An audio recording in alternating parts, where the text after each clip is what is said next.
हुजूर अपने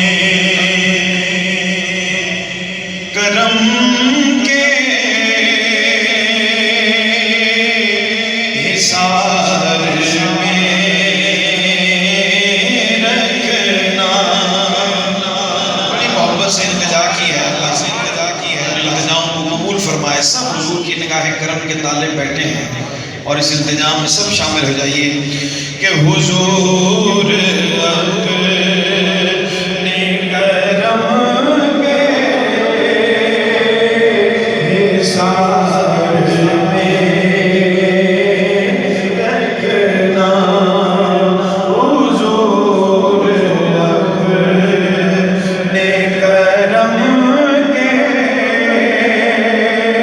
हिसार में हुजूर